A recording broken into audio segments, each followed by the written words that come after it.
الله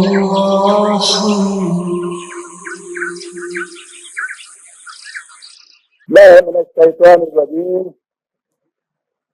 بسم اللہ الرحمن الرحیم. عزیزان من، آج نومبر 1961 کی 10 تاریخ ہے اور ہم درس قرآن کریم کے سلسلہ 9 میں آج سورہ بقرہ کی آیت 72 سے شروع کریں گے. 2/72. یہ آیت مفہوم کے اعتبار سے مفسرین کے نزدیک قرآن کریم کی ایک مشکل آیت سمجھی جاتی ہے، اور جو اس کا عام ترجمہ یا مفہوم دیا جاتا ہے اس اعتبار سے واقعی یہ ایسی پیچیدگی پیدا کرتی ہے کہ خود ذہن بھی اس دشواری کو محسوس کرنے لگ جاتا ہے. آیت یہ ہے وَإِذْ قَتَلْتُمْ نَفْسًا فَادَّارَأْتُمْ فِيهَا وَاللَّهُ مُخْرِجٌ مَا كُنتُمْ تَكْتُمُونَ فَقُلْنَا اضْرِبُوهُ بِبَعْضِهَا كَذَلِكَ يُحْيِي اللَّهُ الْمَوْتَى وَيُرِيكُمْ آيَاتِهِ لَعَلَّكُمْ تَعْقِلُونَ. عام طور پر ترجمہ بھی یہی کیا جاتا ہے اور سمجھایا بھی یہ جاتا ہے کہ وہاں بنی اسرائیل میں کسی شخص کو قتل کر دیا گیا اور پھر وہ قاتل کا پتہ نہیں چلتا تھا، وہ ایک دوسرے پر الزام دینے لگے، بات صاف نہیں ہوتی تھی. تو خدا نے یہ کہا، اب پیچھے سے آپ کو معلوم ہے کس کا چلا آتا تھا، وہ گائے یا سانپ یا بچڑے کے ذبح کرنے کا. تو یہاں کہا گیا کہ خدا نے یہ کہا کہ وہ جو ذبح شدہ گائے ہے اس کا کوئی ایک ٹکڑا اس مردے کو مارو، چھو دیجیے اس کے ساتھ، لاش کے ساتھ.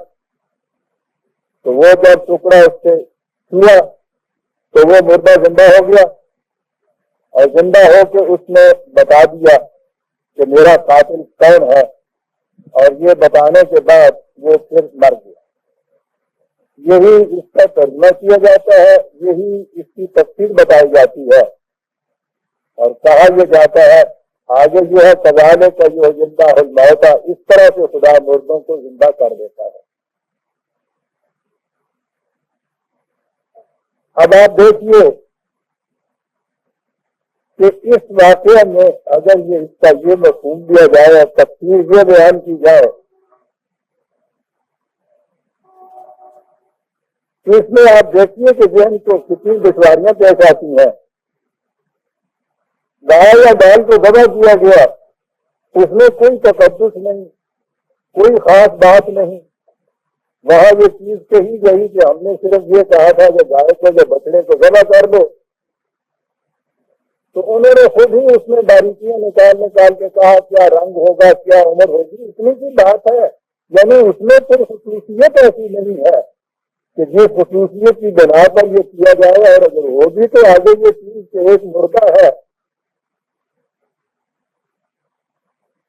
اسے اگر اس ذبح شدہ گائے کے کسی حصے سے چھو دیا جائے اور وہ زندہ ہو جائے اور کہا یہ جائے کہ اس طرح سے اللہ مردوں کو زندہ کیا کرتا ہے، اس طرح سے، تو اب یہ جتنے مردے زندہ ہونے ہیں مرنے کے بعد قیامت میں سدالے کا اس طرح سے، تو کیا یہ وہ گائے کے ٹکڑے رکھے ہوئے ہوں گے جن سے چھوا جائے گا اور وہ زندہ ہوں گے؟ ذبح شدہ گائے کے جسم کا کوئی ٹکڑا اس کو چھو دیجیے، مردہ زندہ ہو جائے گا. جب بات نہیں مانتی تو سیدھی سی چیز ہے کہ یہ ایک معجزہ تھا جو دکھایا گیا. یہ کس کا معجزہ ہوا؟ اس گائے کے علاج کا معجزہ ہے نا، کہ جس سے چھو دینے سے مردہ زندہ ہو گیا. تو گائے نے یہ معجزہ دکھایا، کہے کے لیے دکھایا. اور پھر قرآن کریم کے سمجھنے کا جو طریقہ ہے اسے سن لیجیے، بات یہیں سے واضح ہوتی ہے. وَجُرِيكُمْ آيَاتِهِ لَعَلَّكُمْ تَعْقِلُونَ. یہ چیز اس لیے بیان کر رہا ہے قرآن تاکہ تم اپنے فکر سے کام لو. اگر یہ معجزہ ہے تو معجزہ تو کہتے ہی اس کو ہے. لفظ کے معنی یہ ہیں جہاں انسان کی عقل و فکر عاجز آ جائے. یہ لفظ معجزہ ہے اس سے جس میں عقل و فکر کچھ نہ بتا سکے کہ یہ کیسے ہو گیا. معجزہ کہتے ہی اس کو ہے. اور یہاں یہ ہے لعلکم تعقلون تاکہ تم عقل و فکر سے کام لو. یہ بات اس لیے کی گئی. تو ظاہر ہے کہ یہ کوئی ایسی چیز ہے جس کا تعلق عقل و فکر سے ہے. خود قرآن یہ بتا رہا ہے. لہذا کوئی چیز نہ تو یہ فوق الفطرت ہو سکتی ہے، نہ خارق عادت ہو سکتی ہے، نہ ایسی چیز ہو سکتی ہے جو عقل کی روح سے سمجھ میں آ سکے، کیونکہ قرآن کہتا ہے لعلکم تعقلون. اب یہاں سے آپ دیکھیے یہاں سے کیوں ملے گا آپ کو اس کے سمجھنے کا کہ کوئی چیز ہے جس کا تعلق علم اور عقل سے ہے.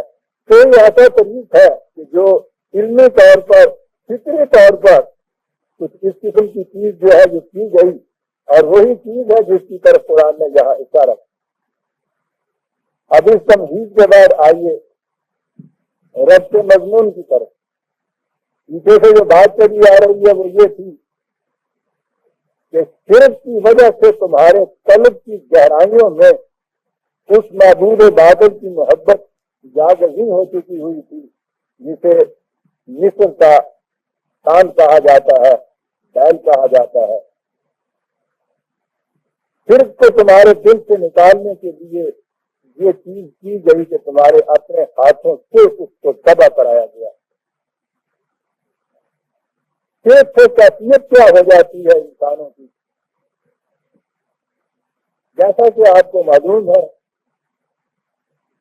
شرک کی پہلی صورت تو یہ ہے کہ یہ جتنی فطرت کی قوتیں ہیں ان کو اتنا بالادست مانا جائے کہ انسان اس کے سامنے سہما ہوا، ڈرا ہوا، برستا ہوا، گڑگڑاتا ہوا رہے. بجلی چمکی تو سجدہ کیا، بادل گرجا تو ڈنڈوت بجا لائے. کہیں بڑے دریا کے سامنے سجدہ ریز ہو رہے ہیں، کہیں سانپ کو دیکھ کے ڈر رہے ہیں، کہیں بڑا سا پیڑ نظر آ گیا اس سے خائف چلے آ رہے ہیں، کھاؤ کھاؤ کھاؤ. اور اس سے آگے بڑھ کے جب انسانوں کو خدا بنایا تو انسانوں کا خوف اگر سام ناراض نہ ہو جائے، وہ خفا نہ ہو جائے، ہر وقت پھر خوف پیدا کرتا ہے. انسان اپنے مقام انسانیت پہ کھڑا ہی نہیں رہ سکتا. فطرت کی قوتیں کہ جنہیں اس کے لیے مسخر کیا گیا تھا کہ ان سے کام لو تم، اس کے سامنے سجدہ ریز ہونا. انسان کے جن کے متعلق کہا گیا تھا کہ تمام انسانی بچے یکساں واجب التکریم ہے، اپنے جیسے انسان کے سامنے اس طرح سے سجدہ ریز ہونا خوف ہے. یہ ہر کرم سے مصطفیٰ کا نیدہ حق خوف رات دار شرک مزمر دیدہ. شرک کا نتیجہ خوف ہے کہ انسان اپنے مقام سے رہتا ہی نہیں قائم. دیکھیے قرآن کریم نے شرک کا نتیجہ کیا بتایا. شرک اس صورت اور جامع انداز میں بات کی ہے کہ شرک سے ہوتا کیا ہے. 22/31 22/21 وَمَن يُشْرِكْ بِاللَّهِ جو خدا کے ساتھ شرک کرتا ہے فَكَأَنَّمَا اس کی مثال یوں سمجھو. اب کیا مثالیں ہیں؟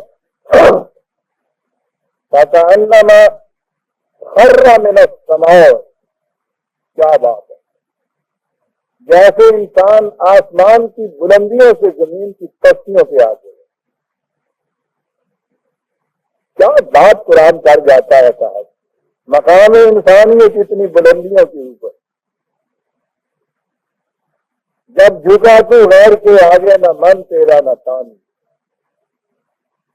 یوں جھکائیے اپنے مقام سے کہا ایسے جیسے آسمان کی بلندیوں سے کوئی زمین کی پستیوں پہ آگے رہتا ہے. تاخت ہوتا ہے یہ یوں سمجھو کہ ایک چڑیا کا چھوٹا سا بچہ، ہمارے ہاں اسے بوٹ کہتے ہیں، یہ اردو کا لفظ ہے یا نہیں. وہ یہی ابھی گھونسلے کے اندر نو آئندہ جو اڑنے کے قابل نہ ہو تو کہا کہ وہ گھونسلے سے گر جائے اور چیل اس کو جھپٹ کے لے جائے. تو صرف یہ کیفیت ہوتی اور پہلی بہر نہیں ہوتی مکان صحیح یا گھاس کا ایک چنکا سوکھا ہوا اور جھپڑ آ جائے کہیں سے آندھی کا اور اس میں جو پھر اس کی کیفیت ہوتی ہے. یہ کیفیت ہو جاتی ہے انسان کی جب وہ شرک میں مبتلا ہو جاتا ہے. اور فرمایا آپ نے کہ شرک سے کیفیت انسان کی کیا ہو جاتی ہے اور جو پوری قوم اس طرح سے شرک کے اندر مبتلا تھی. شرک بھی اس قسم کا پھر کہ بچنا ہی نہیں بلکہ اپنے ہاتھوں سے ان کے سامنے اس سامری سے وہ کچھ بنایا اس کا بت کا اور اسے سجدہ کرنے لگ گئے دو نبیوں کی موجودگی میں. تو آپ سمجھ سکتے ہیں کہ خوف سے ان کی کیفیت کیا ہو گئی. یہ اگلی چیز جو ہے اس کا تعلق یوں ہے کہ تباہم پرستیوں سے یہ کیفیت ہو جاتی ہے. پھر اب ان تباہم پرستیوں سے آپ سب سے زیادہ ڈر والی چیز مردہ ہوتی. گھر کا اپنا عزیز ترین فرد جس کے لیے محبت ہی محبت تھی وہ مر جاتا ہے. اپنے کمرے کے اندر اس کو رکھا ہوا ہوتا ہے. اگر رات بھر لاش کو گھر میں رکھنا ہے تو آپ دیکھتے ہیں کہ سارا گھر سلما ہوا ہوتا ہے. کوئی اکیلے رات کو اس کے پاس نہیں بیٹھ سکتا. پورا گھر یا عزیز سارے اس کے ارد گرد بیٹھتے ہیں. رات بھر جاگتے ہیں وہ کچھ پڑھتے رہتے ہیں. پڑھنے سے مانے یہ ہوتے ہیں نیند نہ آ جائے. کہا یہ جاتا ہے کہ خواب اس کو پہنچایا جا رہا ہے. بہرحال کچھ بھی ہو وہی جو 5 منٹ پہلے عزیز ترین تھا آپ کا ایک سانس کے نہ آ جانے تک جب وہ لاش ہو گیا تو اس لاش سے اتنا ڈرنے لگ گئے آپ خود کہ اکیلے اس کے پاس رات کو اس کمرے میں آپ بیٹھ نہیں سکتے. دیکھتے ہیں حالانکہ ذرا ڈالنا تم تاقلون سے اگر آپ کہیے کہ جو زندہ ہے اس سے تو کچھ پھر بھی ڈر ہو سکتا ہے کہ تنہائی میں اس کو کہیں سے بچنا جائے. جو مردہ ہو گیا ہے ڈالنا تم تاقلون ارے اس سے ڈرنے والی بات. خود کہتے ہیں مردہ بدست زندہ جو کچھ جینے ہے اس کے ساتھ کیجیے صاحب. وہ تو نیند میں سویا ہوا بھی آتما ہے کچھ مارے گئے وہ تو بیچارہ یہ بھی نہیں کر سکتا. لیکن آپ ڈرتے کتنا ہے اس سے. اور اگر کہیں قبرستان میں جانا پڑ جائے رات کا ہو اندھیرا قبرستان میں کئی واقعات ہو گئے ہیں کہ انسان وہاں خوف سے گر کے مر گیا. یہ سخت ترین مشقتیں جو تصوف میں کرائی جاتی ہیں ان میں ایک یہ بھی ہوتی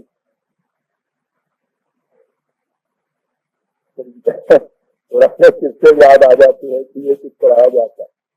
سخت ترین مشقت یہ ہوتی کہ قبرستان میں قبر کے ساتھ نبھایا جاتا ہے تاریخی میں تنہائی میں.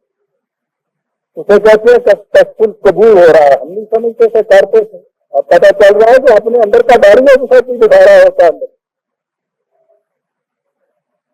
اور جو ہندوؤں کو یہاں بھیجا جاتا تھا ویدانت میں جب وہاں گیا ہوں میں شمشان بھومی میں مردہ جلتا ہے اس مردے کے جلنے کے وقت میں وہاں بھیجا جاتا ہے اور پھر وہ ادھر ادھر سے کمبخت چیختے ہیں چلاتے ہیں کہ بھوت ہے پریت ہے چڑونے ہیں.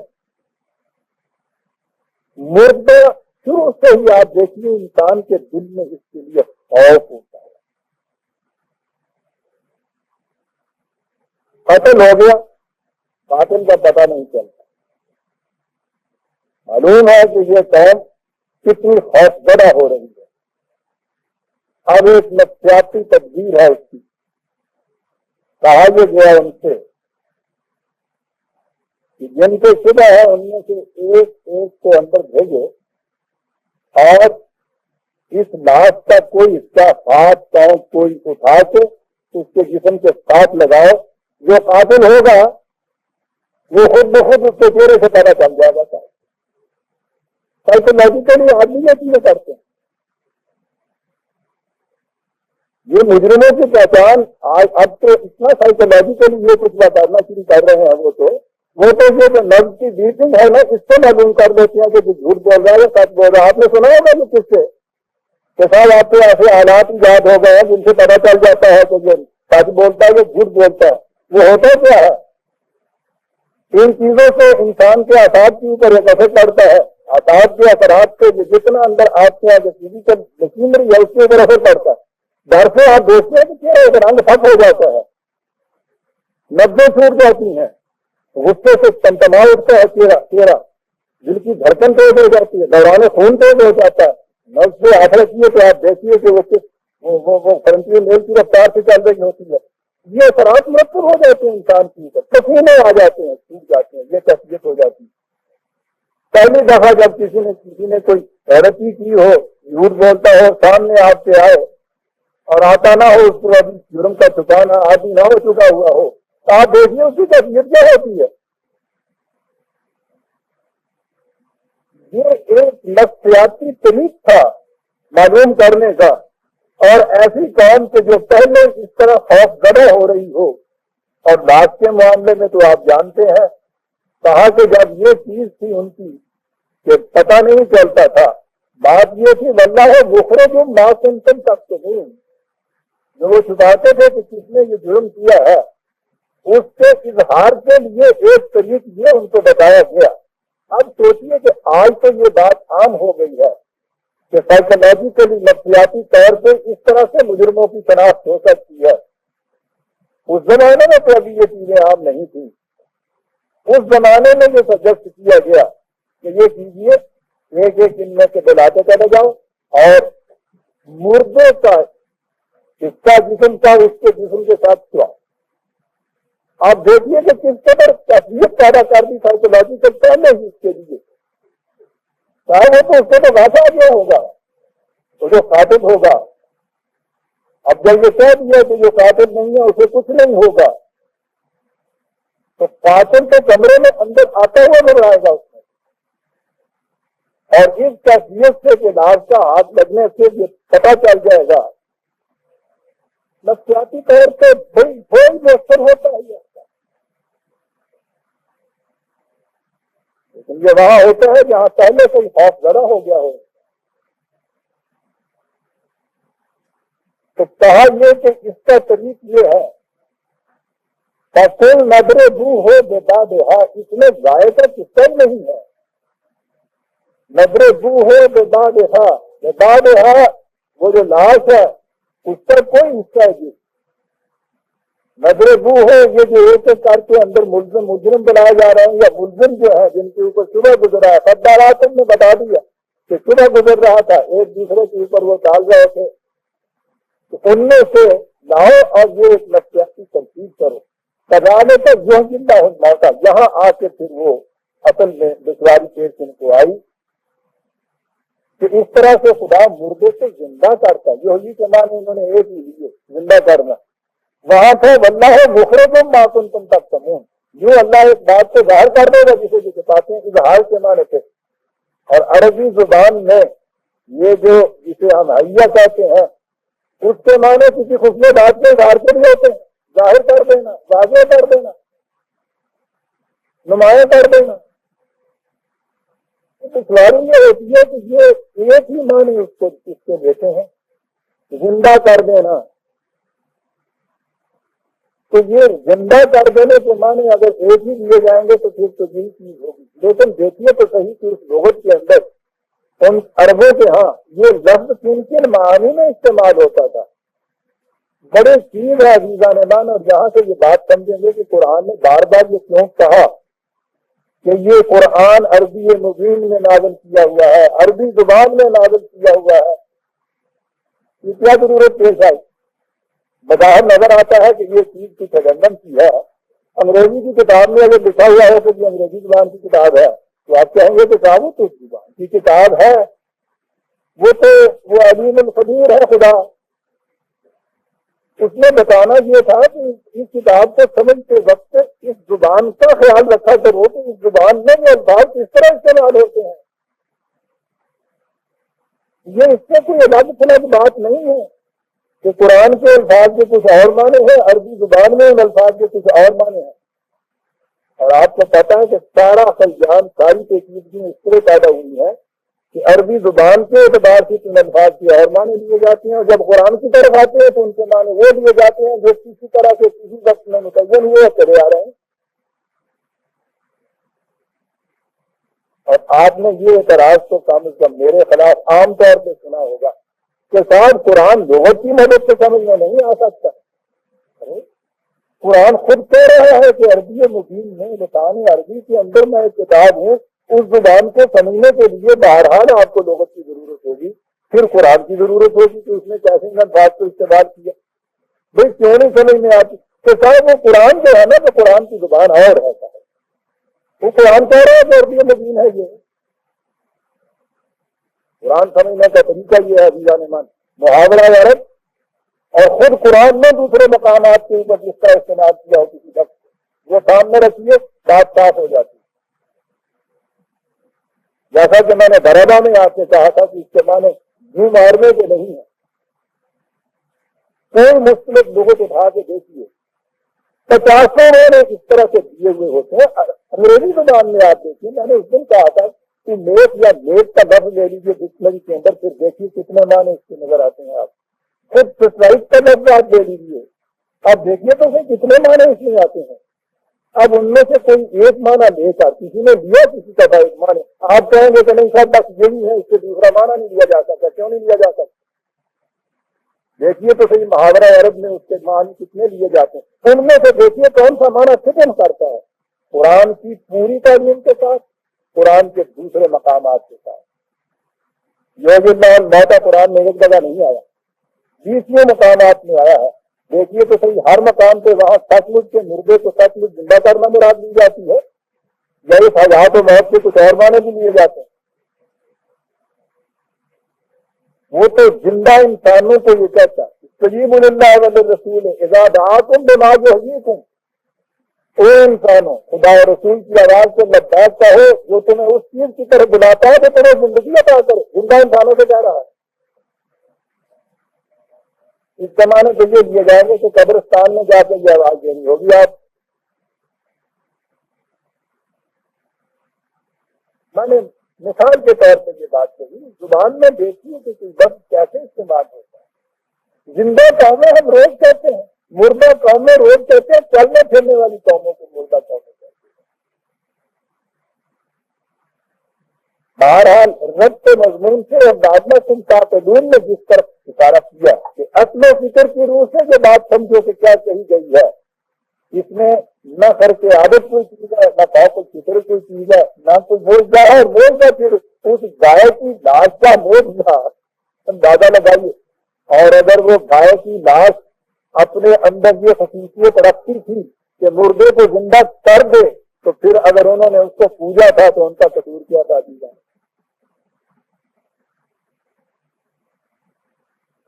انہیں روکا جا رہا ہے کہ یہ کچھ نہیں ہے، حیوان ہے. ان کی ہاتھوں سے ذبح کرا کے اس کی عظمت بھی جو دل کے گوشے میں تھی اس کو مٹایا جاتا ہے، اور اسی گائے کی لاش کے ٹکڑے سے مردے کو زندہ کیا جاتا ہے. سوچیے تو صحیح، وہ ساری چیز جو پہلے آ رہی تھی اس کی تنقید ہو گئی ہے. نہیں وہ خود نہ کہیں گے کہ حضور اس گائے کو پوجنے سے منع کر رہے ہیں جس کی لاش کی یہ کیفیت ہے کہ مردے کو زندہ کر دیتی ہے. تمہارا نبی نہیں یہ کر سکتا، حضرت موسیٰ تو نہیں یہ کر سکتے تھے. لہٰذا یہ بات ہی نہیں گائے کے ٹکڑے کو مردے سے مارے زندہ ہو جائے. خزانے کا جو یہ ہوتا ہے اس طرح خدا مردوں کو زندہ کیا کرتا ہے. اور آ گیا بادلہ تم کہا کہ نہیں کہا کہ تم اگلے فکر سے کام دو. کوئی تو تینوں چیزوں کے اندر ٹوکنے باندھی تو کہتے ہیں کہ صاحب یہ تو خدا کا کلام ہے نا، یا اللہ اکبر. خدا کے کلام کی خصوصیت یہ ہے کہ بے ٹکڑا ہوں.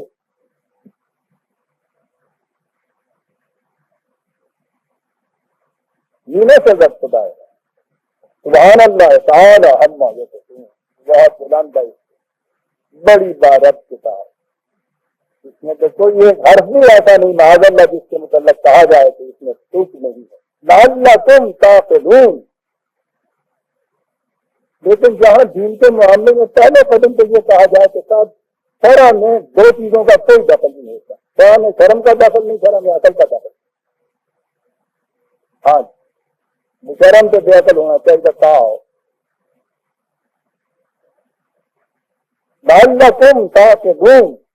دیکھا قرآن کیسے سمجھاتا ہے اس بارے میں، دور جانے کی ضرورت ہی پیش نہیں آئی۔ ٹھیک ہے کچھ بھی ہے، اپنے فکر سے کام لو، بات سمجھ میں آ جائے گی، ٹھیک ہے۔ میں نے اپنے فکر سے کام لیا، قرآن کے الفاظ عربی زبان سے متعین کیے، دوسرے قرآن کے مقامات دیکھے، پیچھے سے ربط دیکھا، گائے کی عظمت کے خلاف بات ہو رہی تھی جو کہ پیچھے سے چلا آ رہا ہے، گائے تو بیچ میں آ ہی نہیں سکتی، اس کی عظمت کے قیام و ثبات کے لیے تو یہ بات دی نہیں جا سکتی، سوال ہی نہیں ہے۔ نہ یہ ہے کہ خدا اس طرح مردوں کو زندہ کیا کرتا ہے، قیامت میں جائیں گے سب ساری گائیں جو جدا ہوئی ہوئی ہوں گی انہوں نے ہڈیاں کٹھے کر دیتے ہوں گے فرشتے، انہوں زبان لاؤ، انہوں سیر لاؤ، انہوں سنگ لاؤ۔ لعلکم تعقلون میں یہ باتیں نہیں آتی۔ یہ ٹھیک ہے کہ تعقلون کی بات آئے گی تو سب آ جائیں گے، عقل کو دخل نہ دو سب کی۔ وہ کہتا ہے لعلکم تعقلون، کذالک یریکم آیاتہ، یریکم محسوس طور پر تمہیں دکھاتا ہے خدا یہ چیزیں جتنی بھی ہیں، یریکم کا محسوس چیز، تو یہ ایک اس طرح سے موجودہ جو ہے اسے دکھایا کیا خدا نے ہمیں، پھر لعلکم تعقلون کی گنجائش کہاں باقی رہی؟ بات یہ اس کی جڑا کرانا ہے۔ بہرحال میں نے لعلکم تعقلون اور قرآن کی دوسرے آیات سے یہ مفہوم سمجھا ہے، کسی کی عقل و فکر اس کے کوئی بہتر مفہوم اس کو سجھا دے وہ اسے لے لے، لیکن ہو وہ عقل و فکر کے مطابق کیسے لعلکم تعقلون ہے۔ عقل و فکر کو معروف کرنے کے بعد اگر آپ لیں گے تو قرآن کے خلاف چلا جائے گا، کیونکہ اس نے تفصیلاً کہا ہے کہ عقل و فکر کی روح سے مفہوم متعین کرے۔ لعلکم تعقلون، کیا بات ہے قرآن۔ ثم قست قلوبکم من بعد ذلک،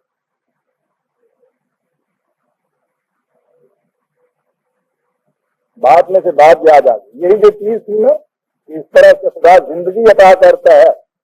قتل کے سلسلے میں قرآن نے دوسری جگہ کہا ہوا ہے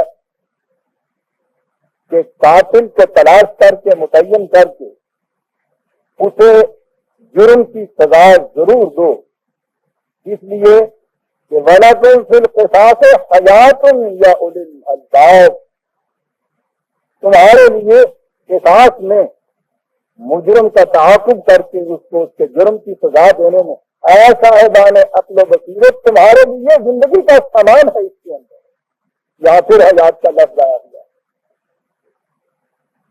میں کہتا ہوں وہاں بھی جو ہے تغالے کا جو بہت ہے وہ تو وہاں یہی بات آ سکتی ہے کہ یہ اس طرح سے جب مجرم کا معلوم ہو جائے اور اس کو آپ اس کی سزا دیں، یہ ہے حیات یا اولی الالباب۔ یہاں لعلکم تعقلون ہے تاکہ اپنے فکر سے کام لے، وہاں یا اولی الالباب ہے اے صاحبان عقل و بصیرت، قصاص میں تمہارے لیے زندگی ہے۔ زندہ انسانوں سے کہا جا رہا ہے، اولی الالباب تو زندہ ہے یہ نہیں، ان سے کہا جا رہا ہے تمہارے لیے سامان زیست ہے، زندگی کا سامان ہے۔ مجرم کو پکڑ کے اس کو سزا دینے، معاشرے کو زندگی حاصل ہو جاتی ہے، مجرم کو جب سزا ملتی ہے۔ بساط میں قرآن کی آیات کو ملانے سے کس طرح سے آئینے کی طرح بات ساتھ ہوتی چلی جاتی ہے۔ ثم قست قلوبکم من بعد ذلک، یہ بات نہیں ہے کہ اس واقعے سے بعد ثم کے یہی معنی نہیں ہو کرتے کہ اس کے فوری بعد تمہاری یہ حالت ہو گئی پھر تمہارے دل سخت ہو گئے۔ اس کا معنی یہ ہے کہ اس طرح سے تمہارے ساتھ ہوتا رہا، تم بگڑتے رہے، ہم سنوارتے رہے، تم پھر بگڑتے رہے، پھر سنورتے رہے، یہ کیفیت تمہاری ہوتی رہی اور بالآخر یہ صورت ہو گئی کہ تمہارے دل اس کے بعد پتھروں کی طرح سخت ہو گئے، او اشد قسوۃ، بلکہ ان سے بھی زیادہ، پتھروں سے بھی زیادہ سخت۔ کل ہو جا رہا مثال ہے یہ مانند پتھروں، پتھر نہیں ہوگا، اس لیے کہ ہمارے یہاں تفسیروں میں یہ بھی چیز ہے پتھر ہو جانا، پتھروں جیسے سخت ہو گئے۔ سنگ دل تو ہم روز کہتے ہیں، دل پتھر ہو گیا ہم روز کہتے ہیں۔ قرآن کریم نے خود دوسری جگہ کہا ہے وَلَوْ أَنزَلْنَا هَذَا الْقُرْآنَ عَلَى جَبَلٍ لَرَأَيْتَهُ خَاشِعًا مُتَصَدِّعًا مِنْ خَشْيَةِ اللَّهِ وَتِلْكَ الْأَمْثَالُ نَضْرِبُهَا لِلنَّاسِ لَعَلَّهُمْ يَتَفَكَّرُونَ۔ اگر ہم اس قرآن کو قلب کوہ میں نازل کرتے تو وہ بھی اس کے جلال سے لرز تک تھک جاتا۔ یہ ہم مثالیں بیان کرتے ہیں تاکہ تم غور و فکر سے کام لو۔ یہ مثالیں ہیں، پھر تمہارے دل پتوں جاتے سخت ہو گئے، ان سے بھی زیادہ سخت۔ کیا خوبصورت انداز ہے ادب کا۔ وَإِنَّ مِنَ الْحِجَارَةِ لَمَا يَتَفَجَّرُ مِنْهُ الْأَنْهَارُ، پتھروں سے بھی زیادہ سخت۔ پتھروں کو بھی دیکھو تو ان میں سے کبھی پانی ٹپکتا ہوا تمہیں نظر آئے گا۔ تمہارے دل اتنے سخت ہو گئے کہ کسی مظلوم کی مظلومیت کے احساس سے تمہاری آنکھوں کی یہ رنگ کبھی کرنا، پتھر کے دل سے بھی پانی ٹپک پڑتا ہے۔ وَإِنَّ مِنْهَا لَمَا يَشَّقَّقُ فَيَخْرُجُ مِنْهُ الْمَاءُ، اور وہ بھی ہے کہ کبھی جب وہ پھٹتے ہیں تو اس کے اندر سے چشمے بہہ نکلتے ہیں۔ پتھروں کی بھی یہ کیفیت ہو جاتی ہے۔ تمہارے دل اس سے بھی جائے گزرے۔ یہودیوں کی تاریخ کو آپ دیکھیے، مظلوم کی مظلومیت کو انہوں نے ہمیشہ اصلاح کیا ہے۔ وہ جو اقبال نے کہا ہے کہ نم بچسم منما کم دیدہ ہم، خود خار کی آنکھ کے اندر نمی خوب ہے۔ اور یہ قوم تو سود خاری میں آپ کو معلوم ہے، یہ سارا نظام سرمایہ داری جو ہے جس قوم کا دیا ہوا دل ہے، اس کی آنکھ میں نمی نہیں آتا، اس کا دل نہیں پگھلتا۔ کہا کہ تمہارے دل پھر اتنے سخت ہو گئے، انسانیت کی مظلومیت کے اوپر کبھی تمہاری آنکھوں میں آنسو کا قطرہ تک نہ آیا۔ پتھروں کی بھی یہ کیفیت ہے کہ ان میں سے پانی ٹپکتے ہیں، نہریں بہتی ہیں۔ وَإِنَّ مِنْهَا لَمَا يَهْبِطُ مِنْ خَشْيَةِ اللَّهِ، اور ایسے بھی ہے کہ جن کی کیفیت یہ ہوتی ہے کہ قانون خدا بندی کے مطابق اپنی سختیوں کے مقام کو چھوڑ کے پگھل جاتے ہیں، ٹوٹ جاتے ہیں۔ تم سے یہ بھی نہ ہو سکتا۔ اور آگے بات کر لی، وَمَن نَّ هُوَ بِغَافِلٍ عَمَّا تَعْمَلُونَ، یہ عمل کی بات تھی، جو کچھ تم کرتے تھے وہ سب ہمیں پتا تھا۔ یہ معلوم ہوا کہ یہ جو ہے کتابت قلبی، یہ اعمال سے متعلق ہے، جسم کا پتھر ہو جانا مقصود نہیں ہے۔ یہ ساری مثالیں اس لیے یہ چیزیں جیسا میں نے کہا تھا کہ قرآن کریم بیان تو کرتا ہے داستان ان، وہی پنجابی والی گل جڑی یہ تو گل سن نو ہے تو کن کر کہندی ہے تھی کب کے سناؤں ہے نو۔ قرآن کا انداز یہ ہوتا ہے کہ یہ جتنی پرانی داستانیں بیان کرتا ہے یا تاریخ کے وقائع نگاری نہیں ہوتی کہ ہمیں وہ داستانیں سناتا ہے، بات وہ ہمارے ہی متعلق کرتا ہے، بات کرتا ہے تو اس کے بعد کہتا ہے کہ دیکھو اس کو افسانہ سمجھ کے آگے نہ بڑھ جانا۔ 67 اور 60 یہاں یہ تھا کہ قلوب تمہارے سخت ہو گئے، کہا کہ الم یعن للذین آمنوا ان تخشع قلوبهم لذکر اللہ وما نزل من الحق، کیا اب بھی وقت وہ نہیں آیا کہ یہ ایمان والے جو اپنے آپ کو مسلمان کہتے ہیں کہ قرآن کریم کی تعلیم کے سامنے ان کے دل جھک جاتے اور پگھل جاتے۔ ولا یکونوا، یہاں آئی بات، ولا یکونوا کالذین اوتوا الکتاب من قبل، کہ دیکھنا کہیں ایسا نہ ہو جائے کہ تمہاری کیفیت بھی ان پہلے اہل کتاب کی ہو جائے۔ فطال علیہم الامد، کہ کچھ تھوڑے عرصہ جب گزر گیا کہ ان کو جو کتاب دی گئی تھی، کچھ شروع میں تو ان کی کیفیت رہی کہ دل میں گداز بھی تھا، سوز بھی تھا، نرمی بھی تھی، آنکھوں میں نمی بھی تھی، انسانیت کی مظلومیت کے اخبار بھی ہوتے تھے، لیکن سننا قصد قلوب، اس کے بعد ان کے دل پتھر ہو گئے۔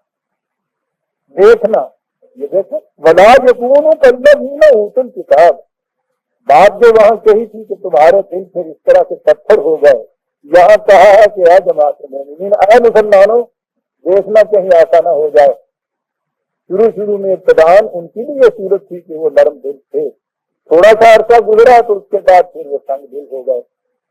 تمہیں ایسے نہ ہو جانا چاہیے کہ کچھ عرصے کے بعد انہیں والے کتاب کی طرح تم بھی اسی طرح سے تنگ دل ہو جاؤ۔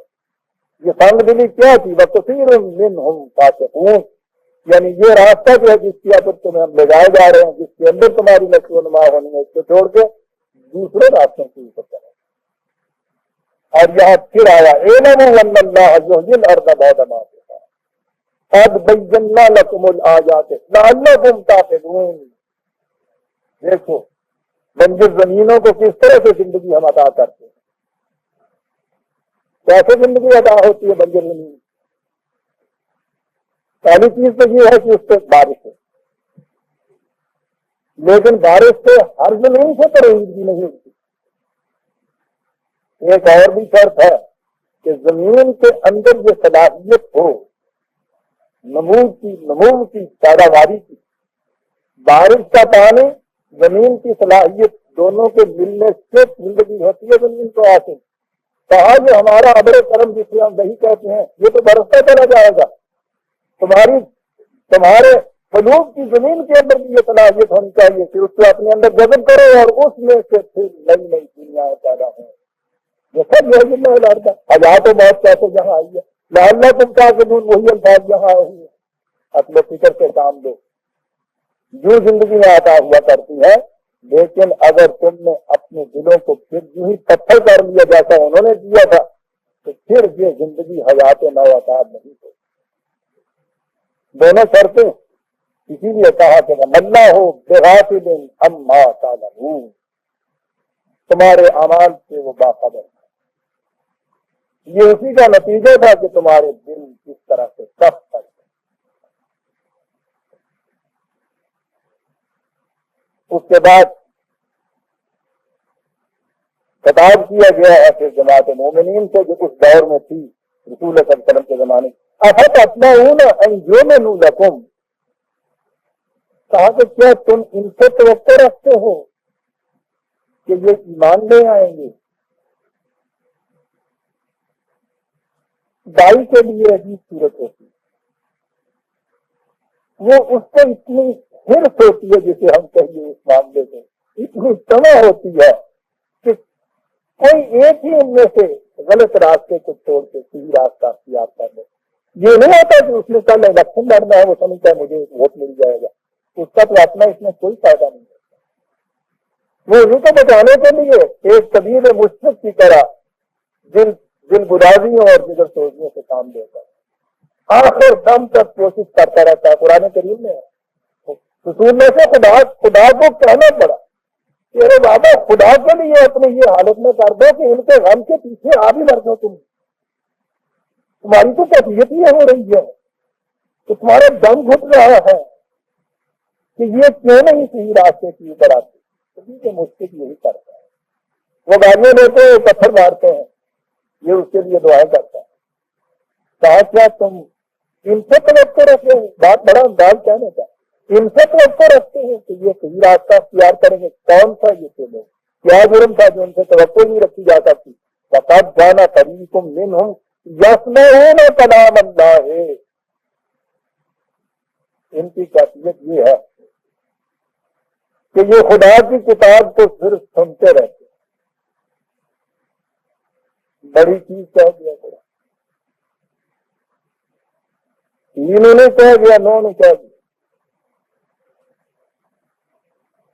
دیکھتے ہیں قرآن کریم کا مطلب ہمارے یہاں کیا رہ گیا، پڑھنا سن،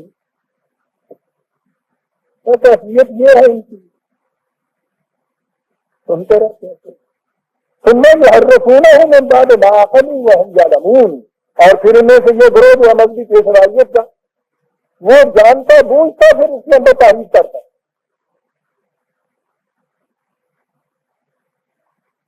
تو ان سے توقع کر رہے ہیں کہ یہ راہ راستے آ جائیں گے، پھر ان کی کیفیت کیا ہے؟ وَإِذَا لَقُوا الَّذِينَ آمَنُوا قَالُوا آمَنَّا، جب یہ تم سے آ کے ملتے ہیں تو کہتے ہیں آقا بالکل الحمدللہ مسلمان صاحب مومن بالکل میں خلا دادوں میں لا دادوں، اور جب یہ آپس میں تنہائیوں میں ملتے ہیں تو ایک دوسرے سے کہتے ہیں قالوا اتحدثونہم بما فتح اللہ علیکم لیحاجوکم بہ عند ربکم افلا تعقلون۔ کیا بات کی ہے، یہ کتاب جو تھی ان کی تورات، ان کے ہاں کی یہ تورات تو کہ کتاب کا نام نہیں، جو مجموعہ ہے انبیاء بنی اسرائیل کی کتابوں کا اسے کہتے ہیں۔ بہرحال جو ان کے پاس تھی اول تو عبرانی میں تھی، پھر اس کو بھی یہ چھپا چھپا کے رکھتے تھے۔ تو وہ کہتے یہ تھے کہ بھائی یہ ان کے ہاں کے جو بڑے بڑے جو وادری یہ لیڈرز احبار رہبان، وہ ان لوگوں سے کہتے تھے جو ان کے ہاں متبع تھے کہ بھائی ٹھیک ہے ان کی مجلسوں میں تم جایا تو کرو، لیکن دیکھنا اس کی تاکید تمہیں کی جاتی ہے، بڑی احتیاط برتنا۔ اب ان کی کتابوں کے اندر کئی باتیں اگرچہ وہ کتابیں محرف تھیں، ان میں بڑا تغیر و تبدل ہو چکا تھا، اس کے باوجود اس کے اندر ایسی چیزیں موجود تھیں جو اس آنے والے کی نشانیاں بتاتی، علامات ظاہر کرتی، ان کے جتنے کرتوت تھے ان کو نمایاں کرتی۔ تو اب انہوں نے یہ احتیاط برتتے ہوئے تھے کہ ان لوگوں کو ابھی تورات کا تو پتہ نہیں، ان کتابوں کا عبرانی بھی یہ نہیں جانتے، تو ان کی مجلسوں میں جا کے کہیں ایسا نہ کرنا کہ وہ باتیں ان سے تم کرو کہ جب ان کو اس کا علم ہو جائے تو تمہارے خلاف اسی کو وہ دلیل کتاب میں پیش کر دیں کہ خود تمہاری کتاب میں یہ لکھا ہوا۔ احتیاط برتنا، سارے راز کے اندر کہیں قرآن کی صحیح تعلیم سامنے نہ آنے پا جائے، تمہارے خلاف دلیل برت لیں گے یہ کہ دیکھو تو قرآن میں یہ لکھا ہے۔ احتیاط برتنا، کہیں وہ باتیں نہ ان سے کر دینا کہ جو یہ سمجھ کر سن کر اسے معلوم کر کے تمہارے خلاف بطور دلیل اور حجت کیوں لے آئے، بیگانہ رکھو ان کو قرآن کی تعلیم، پتہ نہ انہیں چلنے پائے۔ شروع سے یہ احتیاط ہوتی چلی آئی، ایسا کرو۔ کہا کہ اولا یعلمون ان اللہ یعلم ما یسرون وما یعلنون، ان کی حماقت ملاحظہ کرنا ہو، ان کتابوں کے صحیح علم کو چھپاتے ہیں اس خدا سے جس نے وہ کتابیں نازل کی۔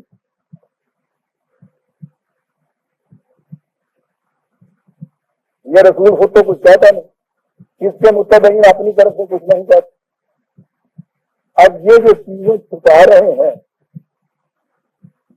اس خدا سے چھپا رہے ہیں، کیونکہ خدا ہی تو ان کو وہ علم دیتا ہے، تو گویا یہ ہے اس خدا سے ان کتابوں کی تعلیم کو چھپانا چاہتے ہیں جو کتابیں خدا نے نازل کی۔ خود قرآن کریم کے اندر ان کتابوں کا بیشتر حصہ خدا نے خود ریپروڈیوس کر دیا، اس کے اندر وہ آ چکا ہوا، اور پھر وہ وہاں کی بات مشکل کیا تھی۔ تاریخ میں ہمارے ہاں ہے نبی اکرم صلی اللہ علیہ وسلم نے حضرت زید کو کہا کہ ثابت کہ بھائی وہ عبرانی میں ان کی کتابیں ہیں، عبرانی سیکھ لینی چاہیے۔ عبرانی اور عربی جو ہے وہ تو بنیادی طور پہ ایک ہی زبان ہے، ان کا روٹ ایک ہے، اور اصل میں روٹ عربی ہے، روٹ ایک ہے، اور اصل میں روٹ عربی ہے، عربی سے عبرانی بنی ہوئی تھی وہ کتاب، وہ زبان۔ تو تاریخ یہ بتاتی ہے کہ انہوں نے ایک ہفتے کے اندر اتنی عبرانی سیکھ لی جس سے وہ ان کی کتابوں کو پڑھنا چاہتے تھے، تو مشکل کیا تھا ان کے لیے۔ لیکن بہرحال احتیاط ملاحظہ فرمائیے ان لوگوں کی کہ کتاب کا صحیح علم ان تک نہ آنے پائے تاکہ تمہارے خلاف دلیل اور حجت نہ کوئی لا سکے۔ دیکھ رہے ہیں یہی چیز چلی آ رہی، ہندوؤں کے یہاں جگت ودیا سارا گیا، سودر کے کان میں اگر اس کا شلوک پڑ جائے، سیکھے نہیں وہ زبان سے، اگر اس کے ہاں وید یا خدا پرماتما کا لفظ نکلے تو زبان کاٹ دی جاتی، چلا جا رہا ہے، یہ کہیں پڑھ رہے ہیں، اس کے کان میں یہ آواز پڑ گئی ہے، پگھلا ہوا شیشہ سامنے ڈال دیا، زبان ایسی، اس کے بعد یہ ڈیڈ لینگویج ہو گئی کہ کوئی سمجھ نہیں سکتا. اب جو جینے ہیں ان کو بتا دیں گے، یہی کیفیت ان کی. یہ جو اہل کتاب ادھر کے تھے یہود و نصارہ، ان کے عوام کو کچھ پتہ نہیں تھا ان کی کتابوں سے، ایک مخصوص کرتا ہوتا تھا، ان کا طریقہ تھا یہ، وہی جانتے تھے شریعت کا علم، دین کا علم، دوسرے کو کچھ علم نہیں تھا. آپ کو معلوم ہے کہ یہی کیفیت آپ کے یہاں چلی آ رہی ہے نا، خاص مخصوص طبقہ ہی کہ جس کے اندر یہ کچھ محدود ہو کر آ گئی ہے. کوئی بات جو شریعت سے متعلق ہو، مسئلہ جسے پوچھتے ہیں، مسئلہ آپ اپنے ہاں نہیں طے کر پاتے، مسئلہ پوچھنے جاتے ہیں ان سے، وہ مسئلہ بتائیں گے تو پھر تو وہ ٹھیک ہوگا خدا رسول کے مطابق، ورنہ نہیں ٹھیک ہوگا. گپت ودیا بنا دیا اس سب کی، محتاج ہو گئے آپ ان کے. ابھی اگلی آیت کے اندر یہ بات آتی ہے، آپ دیکھیے گا کہ بات ہو رہی ہے ان کی اور کس طرح سے کہی جا رہی ہے ہم سے. اس لیے کہ قوموں کے عروج زوال کے تو قوانین ایک ہی ہیں. قومیں بگڑتی ہیں تو ان کے اندر جتنے نقائص خرابیاں پیدا ہوتی ہیں وہ ایسی ہیں کہ مشترک ہوتی ہے، ساری قوموں کے اندر جو بگڑتی ہیں، بس تھوڑا سا حوالے کے روپ سے فرق ہوتا ہے، بنیادی طور پہ وہی چیزیں ہوتی ہیں. بگڑی ہوئی کہ ہمیں بنی اسرائیل کی جتنی باتیں بتائی جا رہی ہیں آپ دیکھیں گے ایک ایک کر کے ہم سے چسپاں ہوتی چلی جا رہی ہے. کہا کیفیت ان کی یہ کہ جو اوپر کا طبقہ جس نے اپنا یہ گھر بنا رکھا تھا کہ ہم تک ہی رہے یہ علم جو ہے شریعت کا، وہ تاکید کرتے تھے ان لوگوں سے کہ ان کی محفلوں میں جاؤ تو دیکھنا کہیں زبان پہ اس کے متعلق کوئی بات نہ آ جائے، انہیں معلوم ہو جائے گا تو ہمارے خلاف اس ہتھیار کو استعمال کریں گے. کہا یہ تو ہے اوپر کا ان کا گروہ، اور باقی امت زمین ہو امیوں نہ ایسا بنتا رہا، دین تو انہیں نظر آنے نہیں پاتا، وہ الگ دائرے میں علوم ہے، کالج اسکول الگ ہے، باقی سارے قوم اس سے بیدارہ رکھی جاتی. کیا بات قرآن، لا یعلمون الکتاب الا امانی وانہم الا یظنون. غور کی دنیا کیا کہتا ہے کہ کتاب کے ساتھ پھر ان کا تعلق سوائے خوش عقیدگی کے کچھ نہیں رہتا. بڑی قابل تعظیم کتاب، ریشم کے غلافوں میں لپیٹی ہوئی، سب سے اونچے پاس میں رکھی ہوئی تاکہ کسی کا ہاتھ نہ وہاں تک پہنچے. چلے تو 30 میں اس کی طرف ہو گئے. آپ دیکھیے نا سارے مصرف قرآن، کہیں غلطی سے گر گئے تو اس کے مطابق تول کے اتنا اناج وہ مطلب نہیں. برف اس کا کہیں اگر گرا پڑا ہو سنبھالو اس کو اور جا کے کہیں دریا میں بہاؤ، کہیں کسی کنویں میں ڈالو، کہیں دفن کرو اس کو. اتنی احتیاط پڑھنے کے لیے یہ کافی ہے کہ اس کی تلاوت کرو، مانے والی بات نہیں ہے. اس کے پڑھنے سے ایک ایک حرف سے 10 نیکیوں کا ثواب ہوتا ہے، یعنی الف لام میم 3 حرف گنے جاتے ہیں، 30 نیکیوں کا ثواب اس سے ہو جاتا ہے. اگر ناظرہ نہیں پڑھنے جانتے تو اس کے اوپر صبح اس کے انگلیاں پھیر دیا کریں. اب تو یہ خوش عقیدیاں بھی ختم ہو رہی ہیں، اس لیے یہ مناظر ہمارے اگلے بچوں کے سامنے نہیں آتے ہوں گے. ہمارے سامنے تو یہ تھے،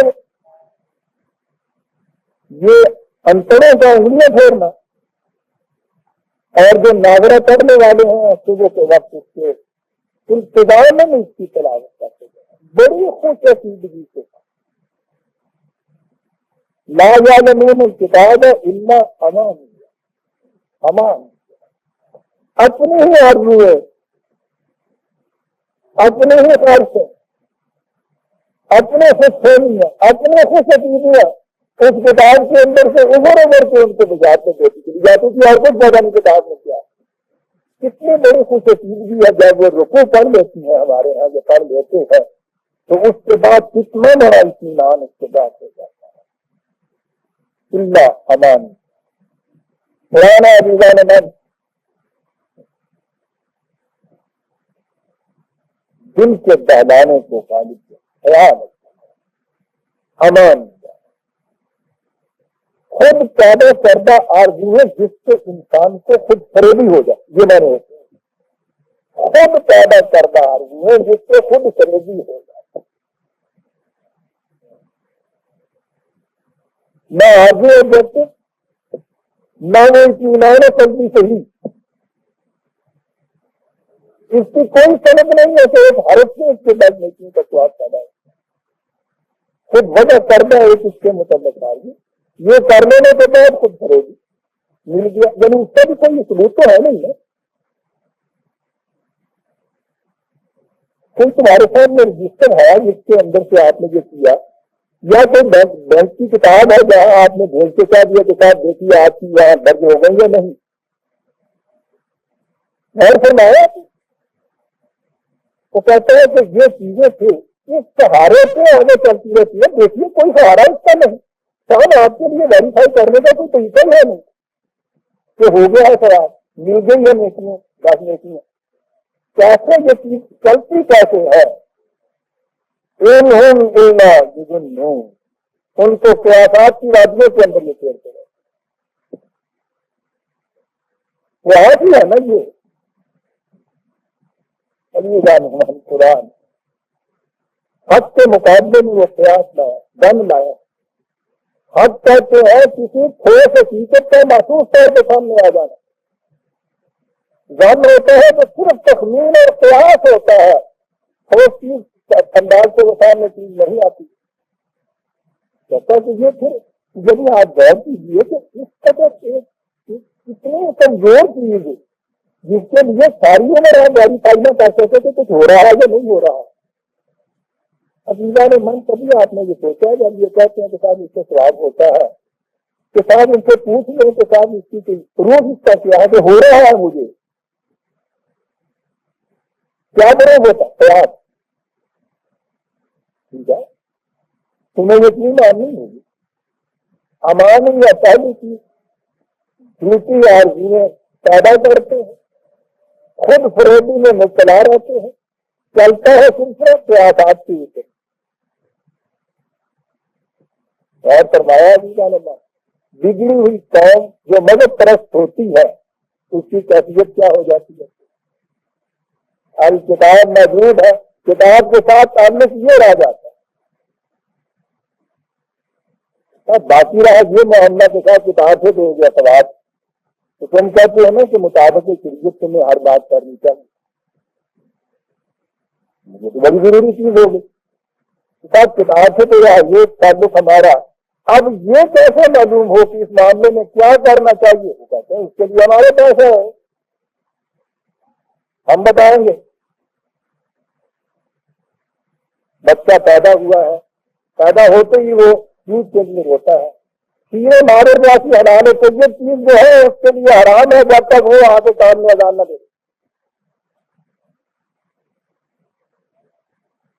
مردہ تیار ہے نہلایا ہوا دفنایا ہوا، قبر تیار ہے رکھا ہے سب، تم آپ لوگ وہاں موجود ہیں دفنانے والے، دفن نہیں ہو سکتا جب تک وہ آگے تیار کرنے نہ آپ کے آگے پڑے، ہم سے پوچھ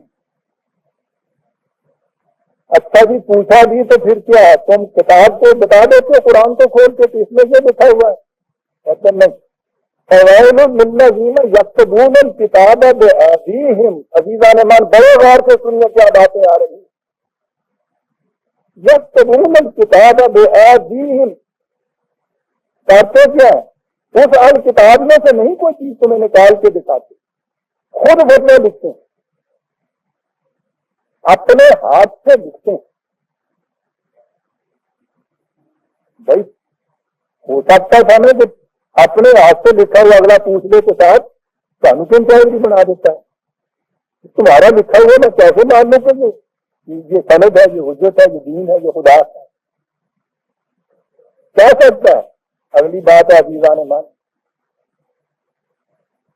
ثم یقولون ھذا من عند اللہ،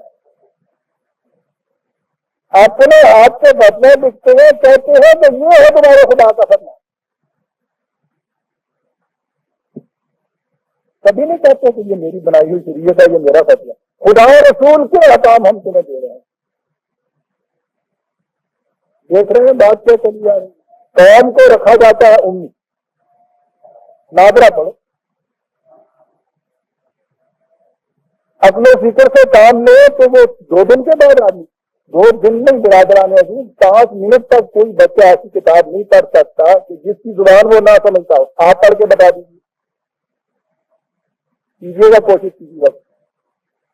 زبان نہ جاننا تو ایک طرف رہا، وہ زبان جو آپ جانتے ہیں اگر اس سے بھی اس کا اسٹینڈرڈ اونچا ہے کتاب کا، اسے بھی آپ حد کر کے رکھ دیتے ہیں کہ نہیں صاحب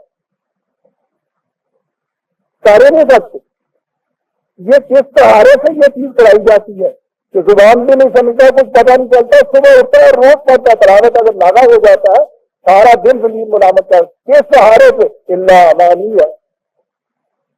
خود سے نہیں لگے چیز ہوئی ہوتی ہے تمہارے دنوں کے اندر، خوش عقید کی پیدا کی ہوئی ہوتی ہے سر، اس کے سہارے سے یہ چیز جو ہے چلتی رہتی.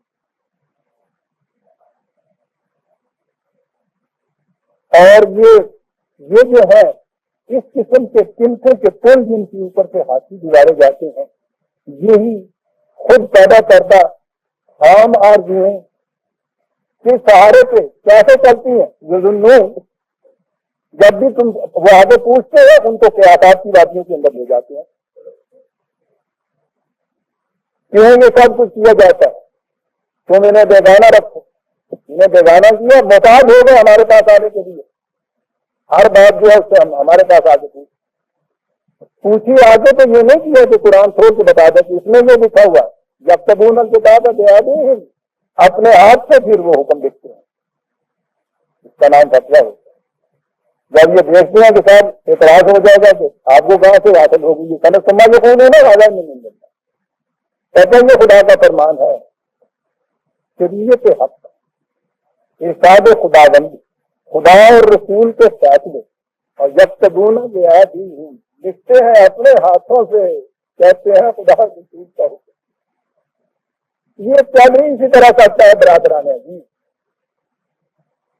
جھوٹ کبھی بے نقاب سامنے آ ہی نہیں سکتا، کامیاب ہو ہی نہیں سکتا.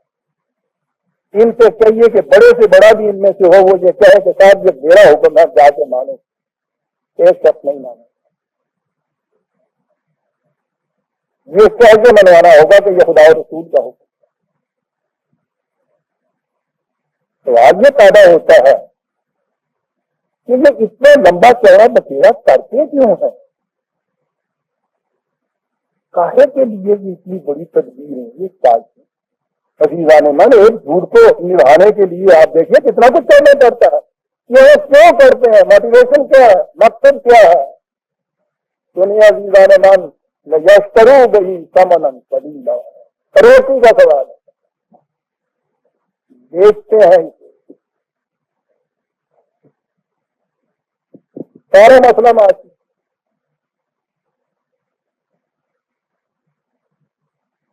اور ایک بات کہہ دی، ثمن قلیل، یہ تھوڑی سی قیمت. یہ نہیں کہنا چاہیے کہ بہت زیادہ دیا کریں قیمت. قرآن نے دوسرے مقامات سے کہا ہے کہ یہ جتنی چیزیں بھی تم اضافی کہتے ہو دنیا کی، ریلیٹو جو ہوتی ہیں جسے تم کہتے ہو یہ میری ہے، جب بھی وہ تم ان کو تولو گے اپنی ذات کے مقابلے میں یہ ہر چیز اس سے کم قیمت کی رہ جائے. کرتے یہ ہے کہ اپنا آپ بیچتے ہیں اور پیسے لے لیتے ہیں، جتنا جیتے ہیں لینے کا من قلیل ہوگا. جب خود اپنے آپ کو بیچ کے یہ چیز لے لیں گے، حق کو بیچ کے جو قیمت بھی تم دو گے وہ سمجھے قلیل ہوگی. دیوانے دو ہی لفظوں میں بات کیا، فَوَيْلٌ لَهُم مِّمَّا كَتَبَتْ أَيْدِيهِمْ وَوَيْلٌ لَهُم مِّمَّا يَكْسِبُونَ. دونوں چیزیں تباہی کا موجب.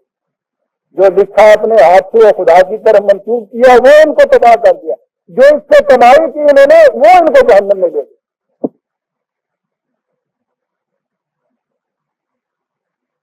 جہنم میں لے گئی. احساس بھی ہوتا ہے ان کو, پانی چھڑک سکتا ہے. ٹھیک ہے, کبھی کبھی تو تنہائیوں میں یہ سوچتے ہی ہوں گے نا کہ بلاخر یہ کاروبار ہے کیا جو ہم کرتے ہیں. جھوٹ بولتے ہیں, پھر اسے خدا اور رسول کی طرف منسوب کرتے ہیں. اس کے دل کو کیسے تسلی دیں؟ دیکھا آپ نے کہ اس استثناء کو بھی قرآن نے لیا ہے جو ان میں سے کبھی شاید کھٹک پیدا ہو کہ کیا کر رہے ہیں ہم, کیا ہوگا. مجھے اس کے لیے ایک بڑا عمدہ عقیدہ وضع کیا ہے, اور وہ عقیدہ ہے شفاعت. وقالوا لن تمسنا النار الا ایاما معدودا. ان کے یہاں عقیدہ تھا کہ وہ ہم جائیں گے قیامت میں, حساب کتاب سارا ہوگا, جہنم میں بھیج دیے جائیں گے. ہم کرے گا جہنمی کام کرتے ہیں, لیکن یہ صرف اتنے وقت کے لیے ہوگا جب تک ہمارے وہ سفارش کرنے والے جو ہیں وہ سفارش کر کے خدا سے حکم نامہ نہ لے آئے اور ہمیں جنت میں نہ دے. بس اتنے وقت کے لیے. پہلے کے لیے سفارش کر دی تھی کہ جی اتنے ہمیں دھوکی کھلوتے ہوئے آگے جانا انہوں نے سامنے, اور جسے جان دان نتی ہو گئی, سارا کچھ آتا تھا مغیا سے تنہائی کیوں نہیں کرنی, لمیاں میں بھی سفارش نہ بھی کچھ کرنا سی, میں سفارش کرنی تھی. وہ ہوتا ہے نا کہ شروع میں کیوں نہ یہ کر دیا, نہیں وہ انتظار کرتے رہے. پھر جب یہ وہاں سارا قصہ طے ہو گیا تو پھر انہوں نے تنہائی میں چیمبر میں لے جا کے جج کو تو پھر یہ بات کی, تو پھر وہ لے آئے حکم نامہ اور پھر ہم چلا دے. یہ ہے اتنے وقت صرف ہمیں جہنم میں رہنا ہوگا. انہوں نے کہا کہ بہرحال کس نہ کس طرح کا لینا تو کافی لا, اور پھر جب یہ توقع ہوگا نا کہ چھڑانے والا آ رہا ہے تو پھر وہ کاٹے ہی جاتے ہیں. یہ تھا ان کا عقیدہ. عزیزان من, میں نے یہ کہا یہ تھا ان کا عقیدہ. کہو تو کہہ دو کہ یہ کس کا عقیدہ ہے. لفظاً میری بہن کہنے کی ضرورت کیا ہے آپ کو, کوئی جان لفظاً یہ عقیدہ ہے مسلمانوں. بیان ہی انہی الفاظ, حساب کتاب کی روح سے جہنم میں یہ بھیجے جائیں. معتبر ترین کتابیں جو آپ کے یہاں حدیثیں تھیں ان کے اندر یہ عقیدہ موجود کہ یہ سب کچھ ہو جائے گا, جہنم میں یہ بھیجے جائیں گے, کوٹ کا وقت بھی ختم ہو جائے گا, رجسٹر ہٹ دیے جائیں گے. اللہ تعالیٰ پھر کچھ کی عدالت سے اس کو جانے کے لیے تیار ہوں گے. تو دیکھا جائے گا کہ میدان حشر میں کوئی ایک فرد سجدے میں گرا ہے. اللہ تعالیٰ یہ کہیں گے کہ بھائی ہم نے تو فیصلے کر دیے, جنت والوں کو جنت میں بھیج دیا, جہنم والوں کو جہنم میں بھیج دیا, تو کوئی ایک میں تلفظ بھی نہیں باہر کہیں رہنا چاہیے. یہ ایک فرد کون باہر رہ گیا, پھر بیٹھ گئے, پتا لیا تو نبی اکرم صلی اللہ علیہ وسلم کی پوچھا جائے گا کہ آپ اس طرح سے باہر کیوں کریں. آپ یہ فرمائیں گے کہ میں جنت میں کیسے چلے جاؤں جب میری امت جہنم کے اندر. اچھا پھر بیٹھ جائیں گے. حساب کتاب سارا ہو چکا ہوا ہے. قانون کے روح سے تو وہ چیز جو تھی طے ہو گئی ہوئی ہے. جہنم میں چلے گئے ہوئے ہیں. بہرحال بڑی لمبی چیز ہے. پہلی دفعہ اتنا نکال کے ادھر بھیجے جائیں گے, تو پھر یہ کہیں گے کہ آپ جائیے, کہیں گے کہ نہیں میں ابھی نہیں جاتا, اپنا مانو, پھر اور بھیجے جائیں گے, پھر اور بھیجے جائیں گے. پھر بالآخر جب وہ آخری چیز ہوگی تو پھر الحمد مسکرا دیں گے اور کہیں گے تو نکال دیں. وقالوا لن تمسنا النار الا ایاما معدودا. دیکھا وہ کھٹک کیسے دور ہو گئی. ہاتھوں سے لکھتے ہیں, خدا کا بتاتے ہیں, اس سے کمائی کرتے ہیں, اور وہ جو کبھی کھٹک پیدا ہونی تھی اس کھٹک کے لیے یہ عقیدہ ہے کہ ٹھیک ہے تھوڑے سے وقت کے لیے حوالات میں رہنے والی بات ہے، چھڑا لیں گے پھر چھڑائے گا۔ جواب سنا آپ نے کیا ہے؟ اور کل اتخذتم من اللہ عہدا، خدا تم نے خدا سے اس قسم کا کوئی وعدہ لے رکھا ہوا ہے؟ وہ ذرا بتا دیجیے ہم۔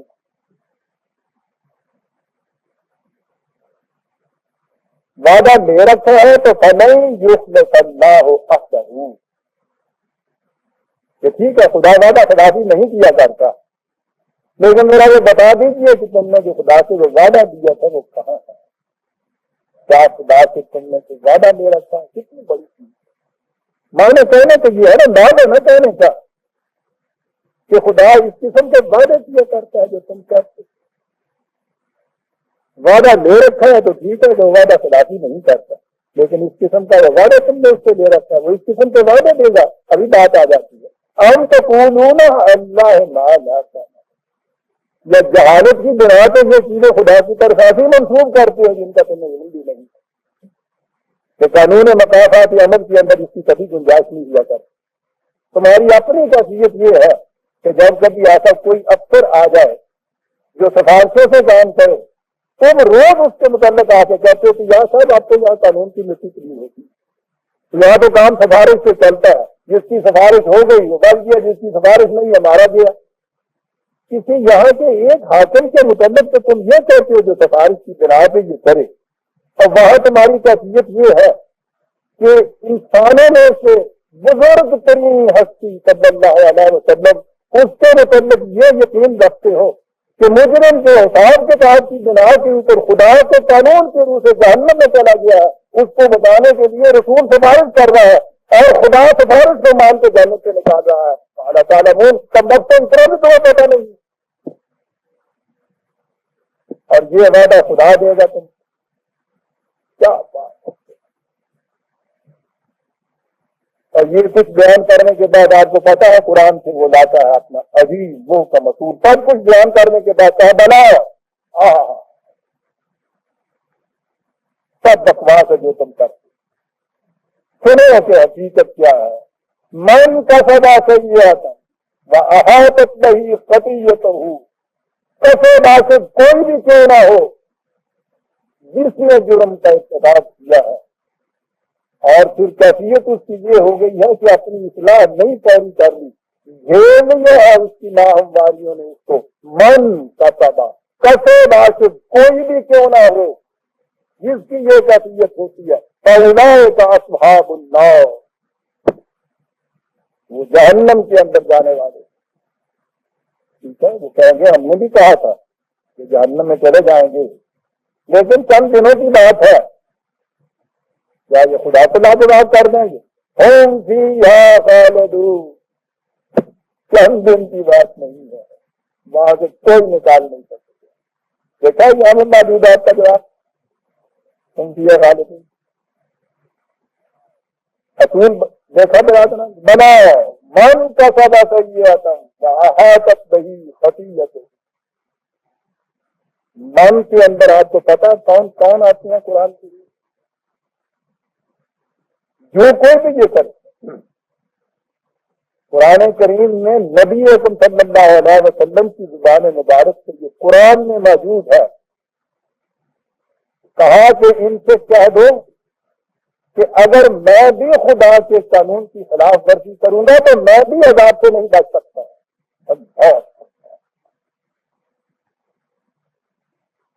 اب سوچئے کہ جو شخص یہ کہہ رہا ہے کہ اگر میں بھی قانون کی کروں، جرم کا ارتکاب کروں تو میں بھی نہیں بچ سکتا، کیا وہ مجرمین کو چھڑانے کے لیے سفارشیں کرتا؟ سوچئے تو صحیح۔ اور پھر وہ کہہ رہا ہے اپنی طرف سے نہیں، خدا کی طرف سے یہ بات اس کی زبان مبارک سے کہلوائی جا رہی ہے۔ جو خدا رسول سے یہ کہہ رہا ہے کہ اگر تم نے بھی جرم کا ارتکاب کیا تو یاد رکھو تم بھی نہیں بچ سکتے سزا سے، وہ خدا اس رسول کی اس سفارش کو پھر مان لے گا کہ یہ سارے مجرم کے جہنم میں چلے جائیں، میرے کہنے پہ چھوڑ دیں۔ وہ کہے گا نہیں کہ ہم نے تو تمہیں وہاں کہہ دیا تھا کہ یہ تو ایک طرف رہے، تم بھی ناظر یہ چیز کرو گے تو تمہیں بھی نہیں یہاں سے نکالا جائے. تو یہ باتیں تو یہی طے ہو گئی ہیں برادران. ابھی خدا نے رسول کی زبان سے کہلوا دیا. دو ہی ہے نا آپ کے یہاں، جو سفارش کرنے والا وہ سفارش ماننے والا. وہ تو یہی بات اس نے طے کر کے رکھی. ان سے کہیے کہ صاحب قرآن میں تو یہ سارا کچھ بھی ہے. کہتے ہیں کہ یہ ٹھیک ہے، یہ ٹھیک ہے، قانون دیا گلا نے، پر محبت تو رنگ بھی نرالے ہوں گے.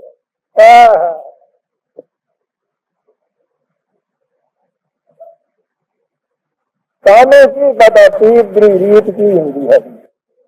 تھی سوچ سکتے ہیں کہ محبوب رسے ہے اسے میں بیٹھا ہوئے تو خدا اس سے چلا جائے، انہیں روٹی کھانے سے کیوں کر جائے.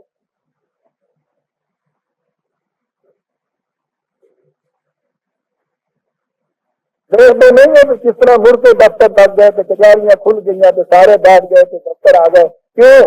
ایک محبوب جڑا بیٹھا ہوا ہے کہ خدا ٹوٹ جائے.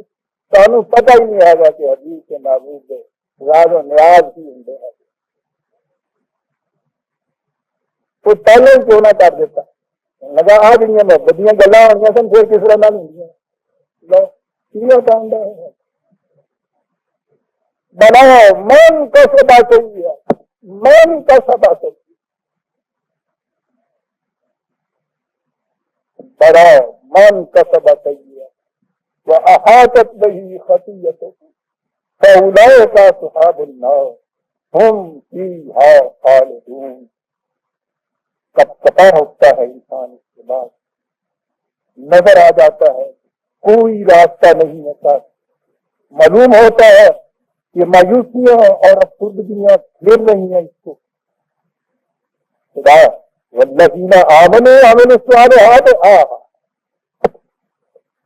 ڈرنے کی بات نہیں، مایوسیوں کی بات نہیں. جو بھی ان صداقتوں کے اوپر یقین کر لے، پھر جو بھی ہمارے میں پیدا کرنے والے کام کر لے جس سے ان کی صلاحیتوں کی نشو و نما ہو جائے. اولئک اصحاب النار. یہ لوگ ہیں کہ جو خوشگواریوں کی زندگی کے اندر جائیں. اور یہ زندگی بھی وقتی نہیں ہے کہ چند دنوں کے بعد وہاں سے نکال دیے جائے. ہم فیہا خالدون. یہ بھی ان کے اندر اسی طرح سے غور فرمایا برادران نے. کہاں سے بات شروع ہوئی تھی، کہاں تک لے آیا ہے قرآن. اور یہ اس قرآن کے متعلق بڑے فخر سے کہا کرتے ہیں کہ اس میں تو ربط ہی کوئی نہیں، بے ربط مجمل تفصیل ہی نہیں، مبہم بات ہی نہیں سمجھ میں آتی. پھر وہی کہوں کہ بیان نقطہ توحید آ تو سکتا ہے.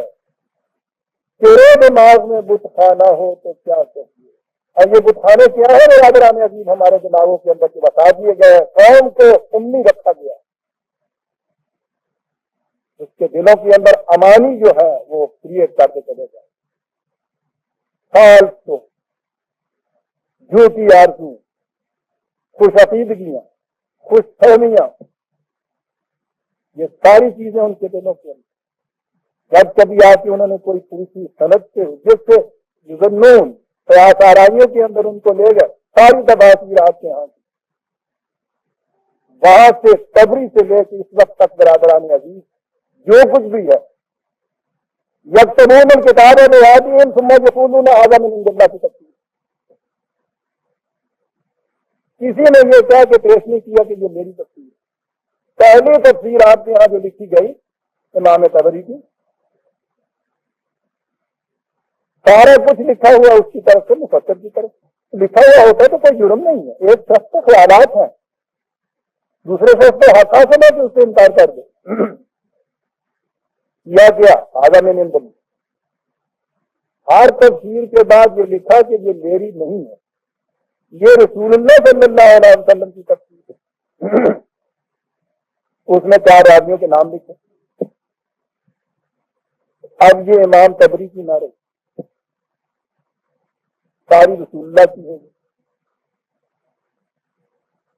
ممکن ہے کوئی یہ کہہ دے کہ بھائی ٹھیک ہے، آپ نے اپنے ہاں کے ان لوگوں کو سمجھانے کے لیے اپنے طور پہ کہا ہوگا، کہا کہ رسول کا ہر قول وہی ہوتا تھا، اب خدا کی ہو گئی۔ یہ جو تفسیر تبری میں یکتبون بایدیہم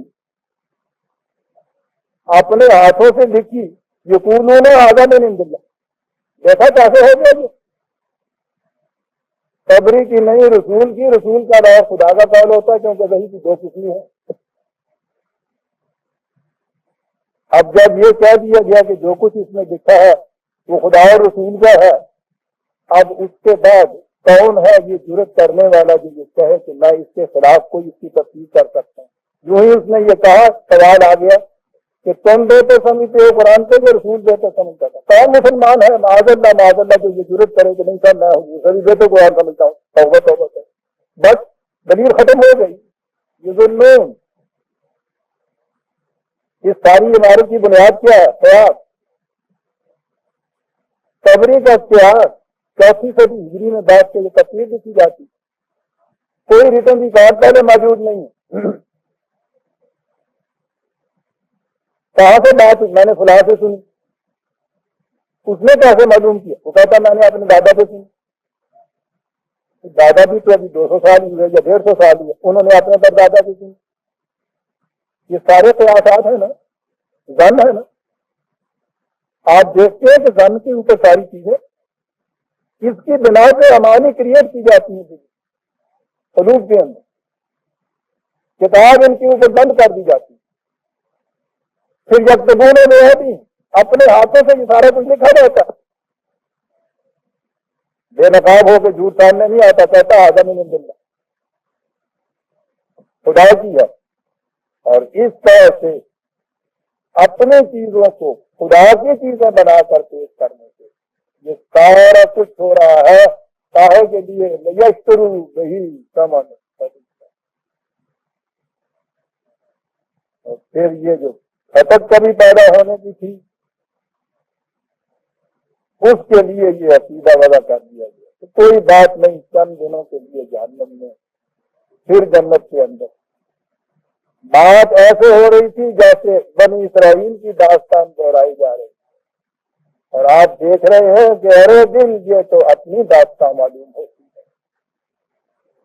جہاں بھی خدا کے نام کو اطلاق کیا گیا عزیزان من، وہ 2000 سال سے پہلے یہود و نصارہ ہوں یا آج کی آپ کی یہاں کی امت ہو، یہی طریق ہر جگہ اختیار ہو۔ اپنے ہاتھ سے یہ چیزیں وضع کی جائیں گی، خدا کی طرف منسوخ کی جائیں گی، اگر وہاں منسوخ یہ نہ کریں گے کوئی ان کی نہیں مانیں گے۔ یہ ٹیکنیک ہے جسے اختیار کیا جاتا ہے، اور قرآن نے بتایا یہ ہے، اور اس کے بعد منہ کو اصول بتا دیے کہ یاد رکھو من کا سبا سیئۃ وأحاطت بہ خطیئۃ، کسے بات کوئی بھی ہو جس نے بھی یہ کچھ کیا اس کو سزا بھگتنی پڑے گی۔ بچنے کے لیے طریقہ ایک ہی ہے، یہ نہیں ہے کہ جرم کرتے چلے جاؤ اور یہ خوش عقیدگی دل میں پیدا کر دو کہ کوئی بات نہیں، جس کے بعد چھڑانے والا آ جائے گا، قتل نہیں۔ والذین آمنوا وعملوا الصالحات، تمہارے اپنے اعمال جو ہے صرف وہی تمہیں بچا سکتے ہیں، اس سے کوئی اور نہیں بچا سکتا۔ صرف یہ ہے جن کے متعلق آپ کے صحابہ کرنا ہے۔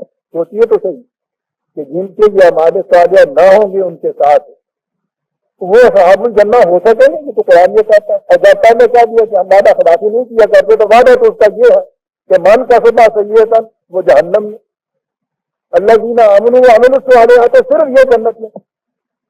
تو خدا اس کے بعد پھر یہ کرے گا کہ ادھر والے سارے جو ہیں ان کو نکال کے یہاں بھیج دے، ایمان اور ہمارے صالح ان کے ساتھ ہوں ہی نہ، یہ تو وعدہ خلافی ہو گئی۔ کہا یہ نہیں ہم کیا کرتے، بس یہ ہے کہتے ہیں یہ ہے کرائٹیرین، یہ ہے اسٹینڈرڈ، یہ ہے معیار، اس کے مطابق یہ چیز ہوگی۔ اور یہ وہ چیز ہے عزیزان من جو آپ کو دین میں ملے گی، مذہب وہ کچھ سکھائے گا، خواہ وہ یہودیوں کا ہو، خواہ وہ نصارہ کا ہو، خواہ وہ بات آگے بھی یہی چلتی ہے، اس کو ہم آئندہ کے لیے دیں گے۔ ربنا تقبل منا انک انت